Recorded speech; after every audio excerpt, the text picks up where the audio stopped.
And basically through Jambo's Facebook page, through our blog, our videos, we like to show everybody what our dogs are capable of, what they're capable of doing without using any force in the training, without using any shock collars, just literally showing this is what our dogs are capable of. And I'd like to think that every dog here is also showing what our dogs are capable of and what they're all about. And like I say, the breed-specific legislation that we encounter, and I know lots of other people do in other areas, it affects absolutely everything that we can do. Jambo, from the minute he was born, had to be registered as a dangerous dog. That's from the minute he was born, the authorities classed him as a dangerous dog, just because he's a Staffordshire Bull Terrier. I have to have the dangerous dog handler's license, so I'm the only person that can actually walk Jambo. No other member of my family can take him out. When we're in public, he has to be muzzled, he has to stay on lead. We have public liability insurance of the tune of €150,000, which is about $175,000. He's got to be kept behind walls that are at least 2 meters high, and if not, he's got to be chained. Which obviously I'm not going to chain him, because life on a chain is no life at all. And just how would you make a dog nasty? Oh, let's chain it up all day long. But that is the law. If visitors come to our home, we are required to put Jambo into a secure location. Now, anybody that's seen any of Jambo's videos will see that he is, the most lovable dog ever. The only thing he's going to do is give you kisses. But breed-specific legislation takes absolutely no account of the behaviour. It doesn't matter what I do with him, he's registered as a dangerous dog. Now, in Spain, there are actually several breeds that are categorised as dangerous dogs because of breed-specific legislation. We've got the American Pit Bull Terrier, the Staffordshire Bull Terrier, the American Staffordshire Terrier, the Rottweiler, the Dogo Argentino, the Fila Brasileiro, the Tosa Inu, and the Akita Inu. So as you can see, although we're here today on a bully walk, there are actually lots of breeds that are affected by legislation against certain breeds. Down the road from us, German Shepherds are also on the list of dogs that are classified as dangerous, which I think that shows you how ridiculous breed-specific legislation is. Because, for example, my German Shepherd, where we live, she's not classed as dangerous. If we move 5 miles down the road, I'd have to register her as a dangerous dog. So, hang on a minute, dangerous here, not dangerous here. How does that work? The other thing that they do, they classify dogs on type. And so, basically, it would be, for example, the width of the mouth, the width of the head, the length of the leg, and actually short hair. So I'm okay, I've got long hair. Woe betide you if your dog's got short hair. So I think about this quite a lot. My German Shepherd, she's got long hair, so she's okay, but what if I cut her hair? Okay, she's suddenly a dangerous dog because she's got short hair. Which again, it shows you how crazy the breed-specific legislation is.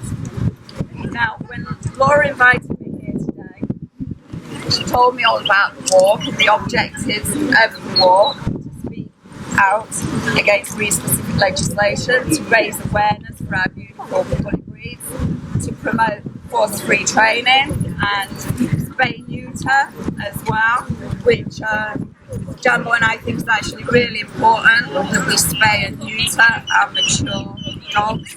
Jambo's actually a base of Stubby Dog Project's Spay Neuter campaign, and we think it's really important to get the message out that people should be spaying and neutering their dogs. A lot of people seem to think that it's acceptable to breed their dogs as a way of supplementing their income. And I've got to say that I really don't think it's acceptable. There are millions of dogs in shelters and millions of dogs, especially pit bull type dogs, that are getting euthanized every day because people don't want to spay and neuter their dogs. Dogs are getting abused, they're getting fought, they're getting bred with no regard whatsoever to their welfare. And so I do think it's an important message that we're trying to get across today, that spaying and neutering is a good thing. Okay, so back to Jambo. Jambo, by the age of 7 months old, had already got 8 trick dog titles, including expert. At the age of 16 months, he became the first Staffordshire Bull Terrier to become a trick dog champion. He's got awards for obedience, for agility, best of breed, best dog. He even got an award for best smile, which I'm sure won't surprise many of you today, because these woolly smiles are absolutely amazing. But as I said, it doesn't actually matter what we do, because regardless of everything he achieves, he's classed as a dangerous dog, which is why he couldn't come here today. When I was reserving tickets to fly here, I contacted various airlines. You sent a certified letter. Yeah, Laurie actually gave me a certified letter, and we got different excuses. We got some airlines had a restriction on the size of the dog. They said if it was less than 6 kilos that he could travel, which is 19 kilos, so that was a no. Others told me that if he'd fit in a crate under the seat, he'd be able to come, which again, obviously, a no. Others were quite straight up with me, and they gave a list of dogs that couldn't travel. Obviously, it included the Staffordshire Bull Terrier, the American Staffordshire Terrier, the Pit Bull Terrier. The last airline that I spoke to were trying to make an exception. They then got back to me and said, well, actually, we do have a certain requirement, and that is we're not allowed to transport dangerous animals. Jambo is registered as a dangerous dog by the authorities. So one of the reasons for this event today is to speak up for our beautiful breeds and to speak out against breed-specific legislation. And actually the only reason really at the end of the day that Jambo couldn't be here is because the authorities class him as a dangerous dog. And our fear too was that even if we could get him over here on an airline, are they going to let him back in? Right. That was another fear that we had too. Really, so we were concerned about that, but we really didn't want him to be here. Yeah. Well, to end, I'd just like to read out a few words from DBA Watching the UK.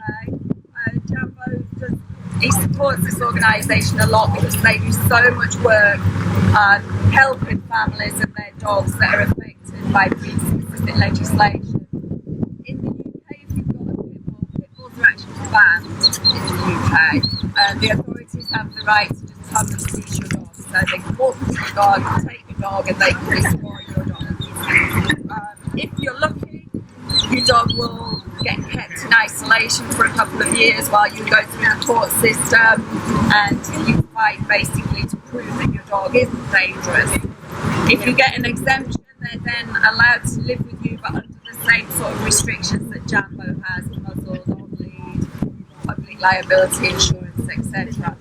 Anyway, DDA Watching the UK asked me to say a few words for them, and they said, "We wish our friends in the United States of America a wonderful coast-to-coast bully walk. We hope your efforts to raise greater awareness for the much maligned, beautiful bull breeds who need caring voices worldwide goes well. We wish you a great event, and we stand shoulder to shoulder beside you in our continued campaign to end breed-specific legislation and find fair, workable, educational solutions to dog ownership issues for all breeds. Have a great day. Love from DDA Watch in the UK.